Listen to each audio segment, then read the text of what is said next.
अस्सलाम वालेकुम वरहमतुल्लाहि वबरकातुहू। सऊदी अरब से हमारे भाई हैं, वो रब्ता करते हैं हमारे चैनल मुफ्ती मुजैदुल हक स्पीच के ऊपर आकर। उन्होंने हमसे सवाल किया कि मुफ्ती साहब, मेरे 3 बच्चे हैं, मैं शादीशुदा हूँ, 3 बच्चों का बाप हूँ।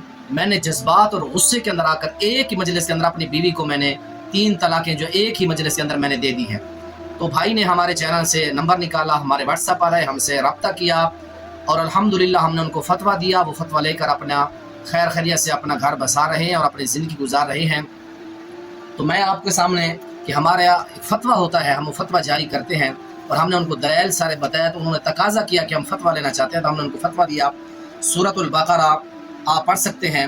सूरतुल बकरा की आयत नंबर 228 के अंदर अल्लाह ताला ने फरमाया, वइज़ा अऊज़ु बिल्लाहि मिनश शैतानिर रजीम बिस्मिल्लाहिर रहमानिर रहीम वइज़ा तल्लक़्तुमुन निसा फबलग़ना अजलहुन्ना फला तअज़ुलूहुन्ना यनकिहन अज़वाजहुन्ना इज़ा तराज़व बैनहुम बिल मारूफ़।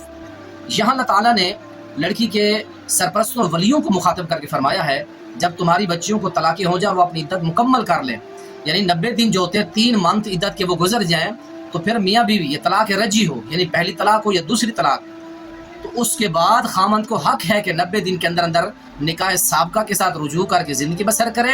अगर 90 दिन के अंदर रुजू नहीं करता, इद्दत गुजर जाती है, तो नया निकाह करके सूरतुल बकरा आयत नंबर 228 के अंदर अल्लाह ताला ने बयान फरमाया है कि वो अपनी बीवियों से नए निकाह के साथ भी ज़िंदगी गुजार सकते हैं। इसी कुरान पाक की आयत के शान नज़ूल के अंदर हज़रत माक़ल बिन यसार साहब रसूल की बहन का वाक़िया है। वो फरमाते हैं कि मेरी बहन जमीला को उनके शोहर आदी ने तलाक दी, इद्दत गुजर गई, रुजू ने किया। इद्दत गुजरने के बाद उन्होंने दोबारा नए निकाह की अपील की। मैंने कसम उठा ली, अल्लाह की कसम उठा के कहता हूँ कि अपनी बहन को अब दोबारा निकाह के लिए अपने बहनोई अदी के पास नहीं भेजूंगा। अल्लाह ने कुरान की यही आयत नाजिल फरमाई कि फला ताजुलून, खबरदार उनको मत रोको। फरमाते हैं मैंने अपनी कसम का कफारा दिया, कफारा देने के बाद अपनी बहन साबका खामन के साथ उनका जो है निकाह करके रवाना कर दिया। तो ये मसला कुरान के अंदर मौजूद है। तो अल्लाह ताला हमको तौफीक की इनायत फरमाए कि हम अपने खुद साख्ता मसाइल से निकल कर कुरान हदीस की तरफ आएँ। अस्सलामु अलैकुम वरहमतुल्लाहि वबरकातुहू।